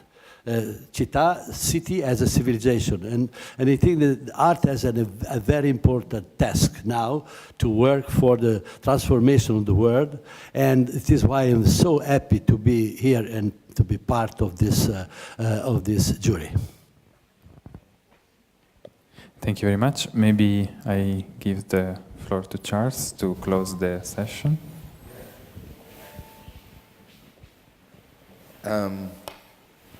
Yes, I thought, I think I said enough about why I was here, but I'm delighted that all the jury members accepted. We have to, everybody who was invited accepted. Tania with a little bit of delay, but I think that's really a great comment that everybody was committed to being here. And I think this experiment of doing it in public is something that we're learning. I mean, this is a process that we're going through right here and now. What I don't want to really talk about the criteria so much because I want to delay that until after lunch, but I wondered if there was from the audience any questions or clarifications about the 10 projects, whether people felt that there was enough information in the videos and in the short descriptions that Judith and Matteo offered us for you to feel that you've got an idea of each of these projects. And they're obviously quite geographically spread, and there's a lot of specificities around them, which means I think when you see them all 10 together, you kind of feel as though you're dotting around the world, and the cultural backgrounds that each of them has are obviously only brushed against rather than considered. Hopefully we'll be able to talk about some of those, and we have people from different experiences from different continents in the jury who can give some of that information. But I wonder whether there's any points of clarification. Yeah, Nick. I just wanted to know what people submitted for the projects in terms of, and we're talking about production, some of these projects are things that are ongoing, some of them proposals for future projects. What gets submitted in terms of budgets, timelines? Yes, it's true that some of them are more proposal, but we always looked, and that's also what we were saying before when we did this pre-selection, that all of the projects have already started, and also, for example, Beta Local, just to make an example, is proposing something that doesn't exist yet, but at the same time they're doing it within the framework of their ongoing research as a space. So every time there's always a connection to, let's say, an ongoing research that maybe with the proposal is going further and is creating a more autonomous, let's say, project starting from that core. And of course, we didn't ask for a budget at that point because, I mean, we didn't want to overcharge in terms of work the artists for something that, you know, still needed to be accepted, discussed. But what we asked to them is to make a realistic plan of how it's going to develop. So for every project, there is more or less also further information about how it's going to take place and more or less a sketch calendar of how it's going to work. So there is a plan of feasibility from every artist. That of course is sketched because it has to be adapted depending on many factors. But yeah, so there is a feasibility that is always taken into account. And of course now would have been boring to offer like dates, but it's definitely taken into account, yeah. And we grant, how do you say, we as a pre-selection team, let's say, we looked into that so that every project has a feasibility plan as a.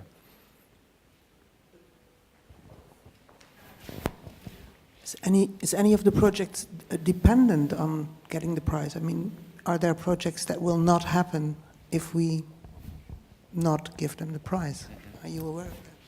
This is not something that we are completely aware, but we can obviously read between the lines and understand there are certainly projects that have already started in looking for funding and have already obtained support previously from many different organizations. There are others that are more young, so they are maybe less structured in order to, let's say, to have a support in order to make application and so on. But in general, all the projects are already inserted in certain infrastructures, either more on the artistic side or more in, let's say, through a series of organizations, of networks that deal with socially engaged artistic practices, and yeah. So we can also, evaluate this case by case later. This is also very interesting, Gabrielle, to consider about every project when we. No, also this year we were really asking not like for the 2011 hour that where we were collecting proposals that were developed from a starting point, but we really wanted to have processes that are ongoing. And in that sense also, I think from the point of foundings, the projects are founded also not only through the Visible Award, but they are already founded by other entities. So I think it's not depending only from the Visible. Of course, the Visible Award could implement the project, could help them to develop the project a step further. Just to add one thing before Gertrude, just to say that I think sustainability will be one of the topics that we can talk about in terms of criteria, and that together we'll try and understand what that means, what sustainability means in relationship to the judgment that we're going to have, and hopefully we can also discuss that together. No, my question was just in relation to Charles' question whether we had enough information. I was wondering if the jury just received the proposals, or they received further research, or the jury had access to the videos already for many weeks, to the full proposal by the artist, so the full folder that was submitted. So yeah, we made available all these materials in advance for the jury to already come with a knowledge about what the projects were about. And also we made this for the audience, of course, in a reduced version also, but the videos were available through our channel on YouTube for like 1 month already, yeah, more or less. I mean, it might be nice, I don't know if it's possible technically, but there are a few projects which are also on the web independently. For instance, the $1 project is one example where there are a few of these 1-minute films that have actually been, or 2-minute films, or 7-minute films, sorry. I was getting ambitious, 1 minute. 7-minute films that are uploaded. So I think if anybody would like to, for instance, see one of those films, and there are some others, the Silent University has lectures and things like that that are on. It might be something that's worth checking out either on your smartphones or even we can screen something collectively this afternoon if there's a request for that, to make a judgment around it. Almost every project has a website also that permits us to deepen the content also.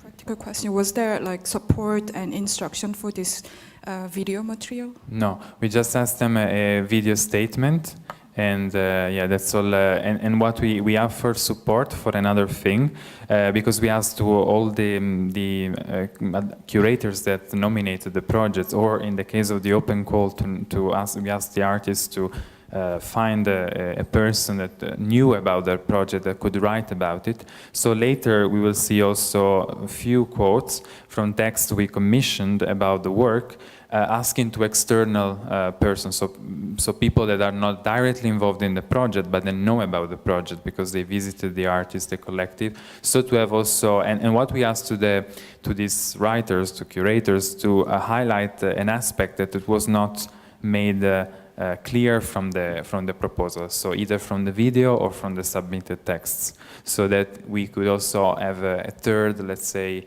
perspective on the project. So we're gonna briefly see them when we come back from lunch, so that we also get this other insights on the projects, which are interesting because sometimes really are things that the artists that are so immersed in the project, so immersed in their, you know, the specificity of their own field, of their own place, and sometimes they don't even think about highlighting something that maybe is very important to say.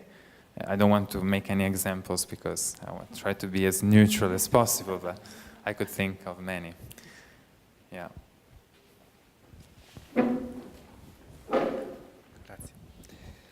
As a matter of fact, this is already a second phase of the selection process, because these 10 projects have been pre-selected or shortlisted.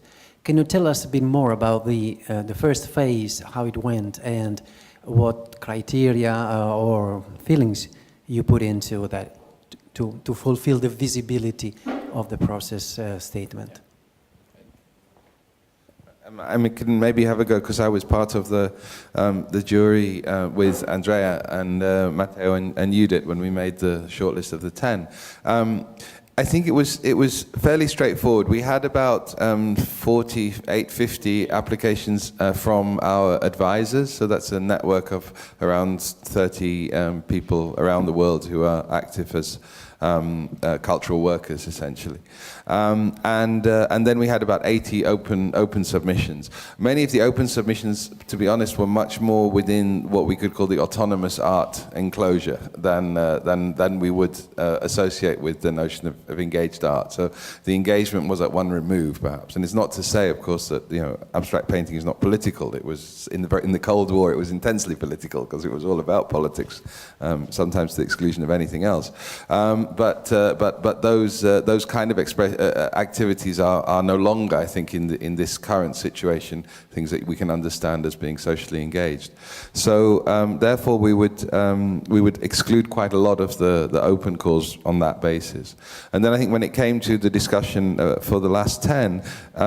Issues like the fact that they were already existing in one form or another, or they were being organized by organizations which had a track record of being able to deliver projects was very important. So there was a number of much more propositional applications that were extremely interesting, but felt to be less appropriate for this award, because we wanted to see things that were actually up and running. And we can talk about how many of these are at what stage these are up and running, I think, during the jury, but all of them have a certain manifestation on the ground at the moment. I think also there was a discussion about some projects that really felt as though the social and particularly political component overwhelmed the artistic, I think, and there was some where this balance between the position of being able to generate possibility and this critical view, if you like, this sort of political critical view, which can become rather closed, ideologically closed. That was also a discussion, and some of those were very up until quite late on the short list of 20 or so, and then we moved from 20 to 10. That was one of the criteria I think that we used. So in a sense, it was on the one hand the social engagement needed to be present. On the other hand, the capacity of art to imagine the world differently, if you like, also needed to be present, and not only to offer a sort of a harsh critique of current conditions. And I think those two perhaps were the most important aspects to us in bringing these 10 together, that they seem to have both elements behind them. And also another thing that I wanted to highlight is that all the projects that have been longlisted will be available, in the website of Visible, like the previous edition. Because another thing that Visible does, as we said before, is researching on social engagement and creating moments of public discussion around this. And it's also the reason why we do publications like the Visible workbooks. We produced a book in 2010. We have a screening program. We have a display that has just been opened 2 months ago for the first time. So for us it's also important to always take into account forms of distribution, of dissemination of these projects. So it's not just about, in this moment, of course, we selected these 10 shortlisted because of a 2 days discussion with the criteria Charles just mentioned, but also it's important that these, the projects that are submitted are still available and get visibility through the website and then through our, let's say, platform that we call them public utilities. Also, we're referring to this idea of having useful tools.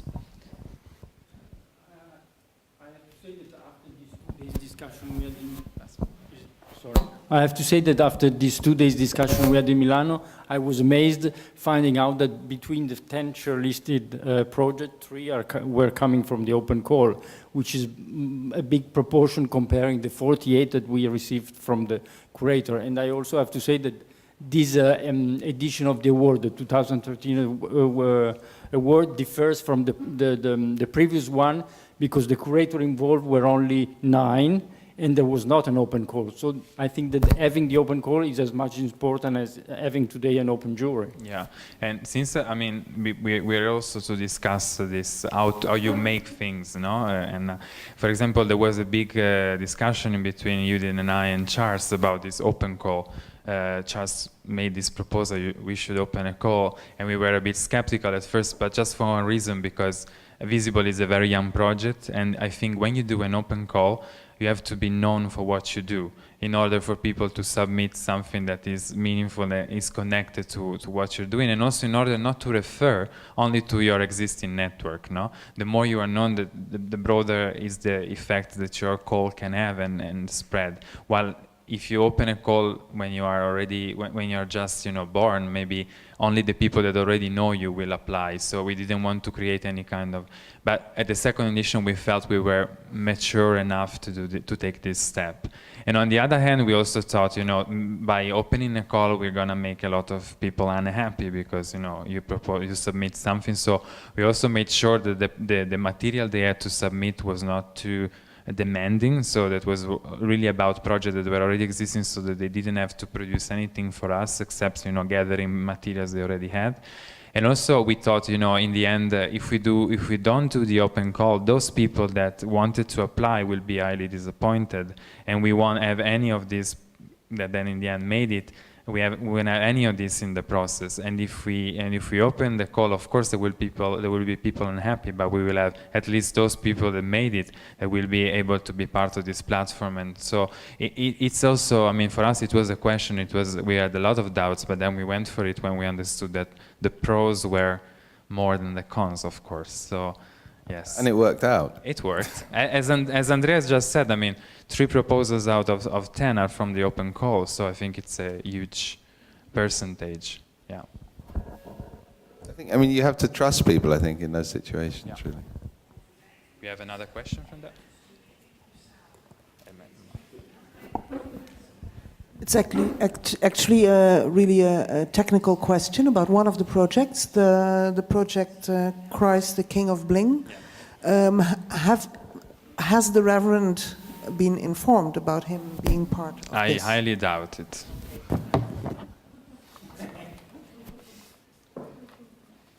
But I think this will be a project that we will discuss about later.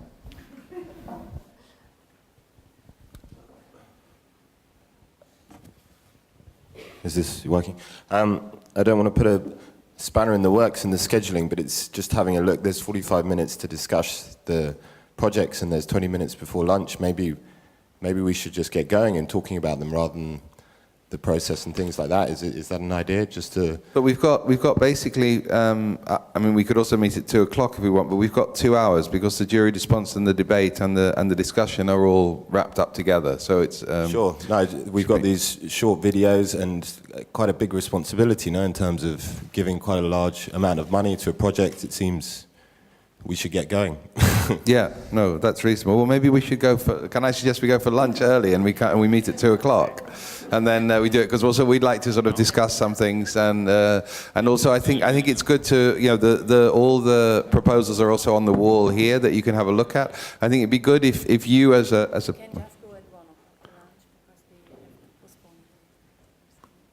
Okay, what we can do is let's still try and be back here at 2 though, so people can, if we can break now, people all have their stickers, and that means that you can go around the museum, and I think it might be an opportunity to do that. I should encourage you to go and have a look when you're all in Eindhoven, and then we would meet back up at 2:00. But I think what I would like is while you're looking around the museum, and then at 1:00 apparently we can go. The lunch is ready at 1:00. It's been delayed, but what we can do is for you, each of you, either in discussion or alone, to think about which of these projects you favour. Yeah, I think it would be a good process now to start to think also about what your own criteria are, and then when we have the discussion about criteria later, it's something that you can bring into the discussion, but also start to think about which are your favourites and maybe how you might articulate that, because in a sense we're going to have almost a balloon debate at some point. Yeah,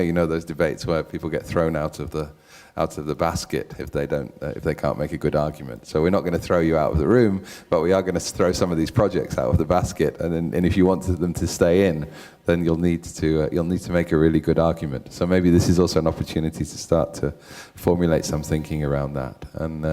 And then we'll see how it goes. I think it'll be an interesting experiment, because I think we don't really know what the criteria are at the moment, and we really wanted to try and make those criteria in public while we were discussing the project, so that you could also see how that process would occur, and that we would also learn from you what the important elements are. I think what Judith said just recently is the fact that this is in public is also a response to the kind of work that's being made. Yeah, this work is very much more accountable to a notion of publicness than work which circulates within the oligarch system of the galleries, to put it bluntly. Yeah?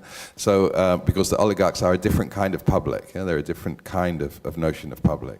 Most of the works that are sold within that gallery system are made for an audience which is very specific and very particular. I think many of these projects also have specific audiences, but they're much more located within a community or located within a random group of people that happen to be around that, in that geographic place.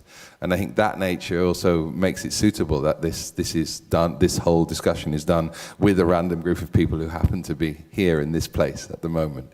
In a sense, that feels like it addresses the practices that are going on here. So I'm happy that we're going to be sort of ad-libbing, essentially, over the next few hours.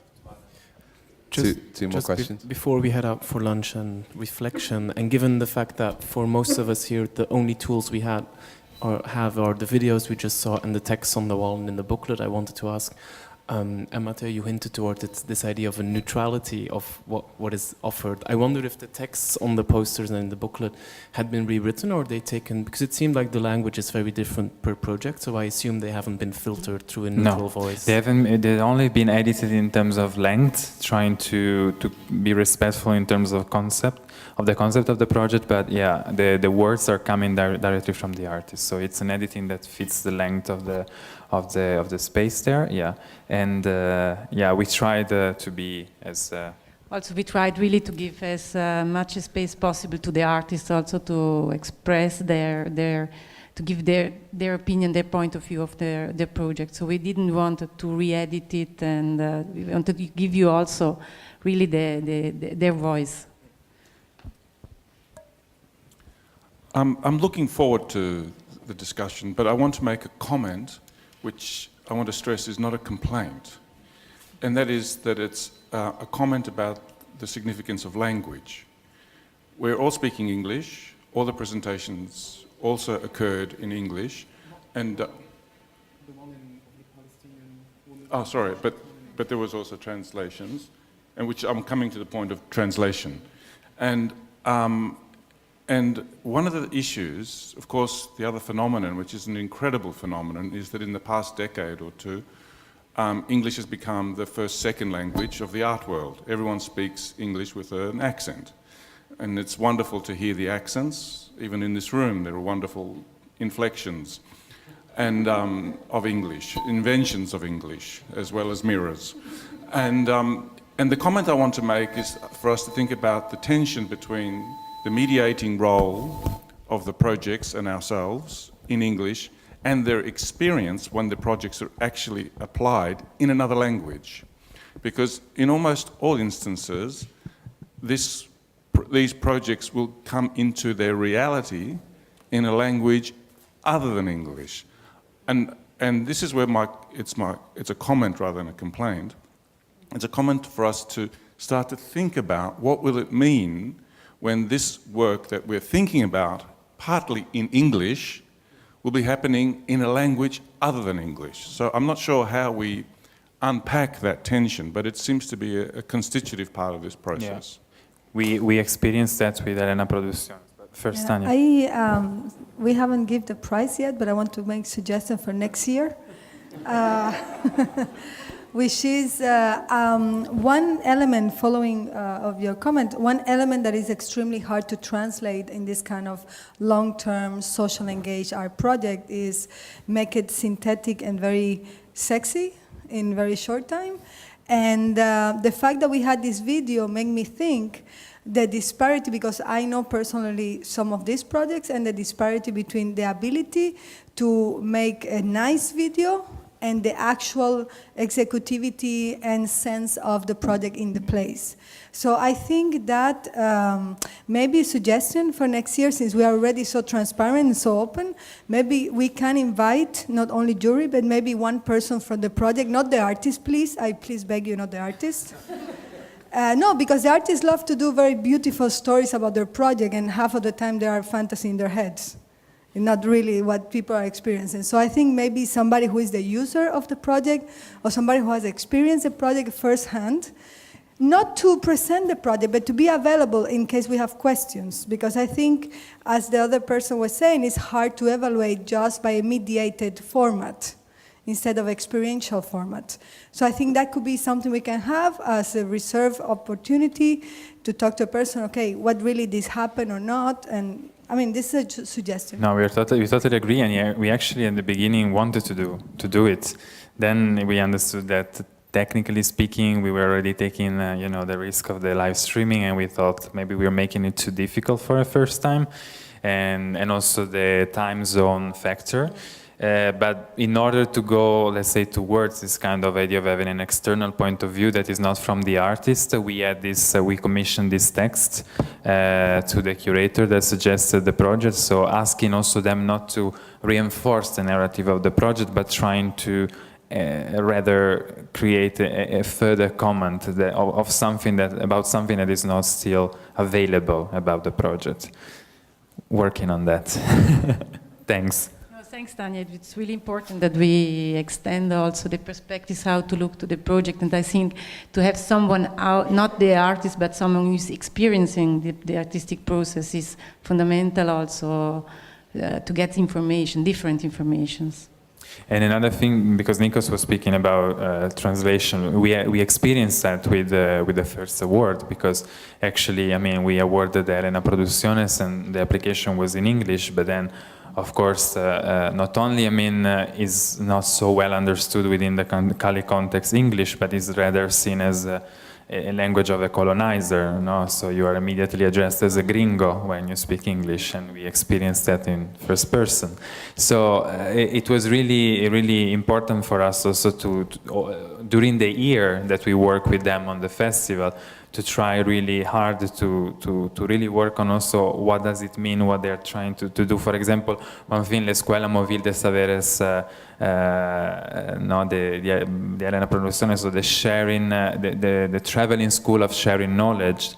It was also like a concept that, translated into English became this very sexy thing, but then it was really about a collective process of trying to involve different organizations in the Cali context, in the idea together of what does it mean if we form together a school where your expertise is put at work within another field, you as a union, with the LGBT association, with the Association of the Victims of the Drug Wars. So let's say, to share expertise within, but for example, there it was also a language thing, because this school was mainly happening in English, so how could we communicate about this project that we supported with the prize? So it's a big question.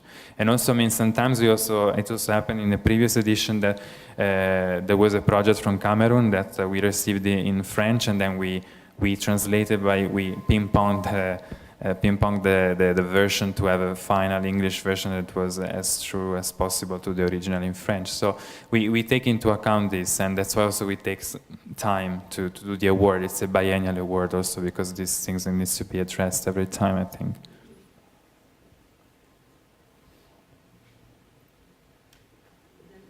I think because we spoke about this notion of translation, like for instance my participation here in this Arte Utile, although it's a Dutch project, I proposed it in English, and I did that very willfully because I think talking sometimes about these practices and stuff it's hard in English, as if you're not a native speaker, but it's also the way we sort of like communicate with each other little by little and share information. And for me, it's also because the discussion in the Netherlands, in Dutch, in my own native language, is lacking to such an extent that I'm more used to talk about it in English than I am in Dutch, which says a lot. So on top of that, I think it is a first step to also say, like, we have to have these conversations in all these languages as well, you know, everywhere. And but it's a matter of finding also good ways to translate the debate about the criteria back into a local context. So not only, you know, the information about the project, but also how do you debate about these criteria in local contexts as well, in local languages. So there's still a huge amount of work to do. Another 20 years, I think, at least.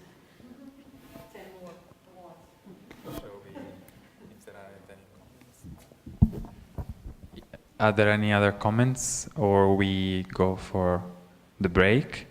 And we would like to invite you also to join all together for lunch in the museum cafe for 1 o'clock, and then we meet again. Yes, we offer it, and we're really happy to have you here, and also because we're asking you a hard work for the whole day. So it's our pleasure to offer you a small lunch and a dinner. Thanks. So yeah, if you want to go, maybe I should do the propaganda.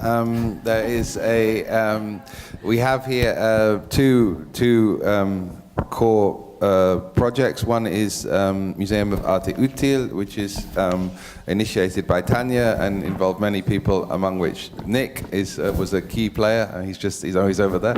And that is on until April, so that would be perhaps the first choice to go and see. And there's also Once Upon a Time, Was Eens, which is the presentation of the collection that we opened in November, and which is going to be around for at least a year or so, and it will be slowly changing, but that's something that if you have to choose and you're going to come back to Van Abbe in the next 12 months, then I'd go for Arte Util.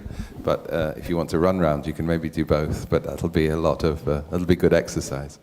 Okay. We regroup at 2 here. Yeah, let's try and meet at 2 o'clock, and then definitely get going by 2:15. So try and be back here for 2. Thanks very much for this morning. And the last thing is around 5 p.m. we will be distributing the voting cards. So that's when you will gain the status of judges. And yeah, and if you want to tweet, you know how to do it.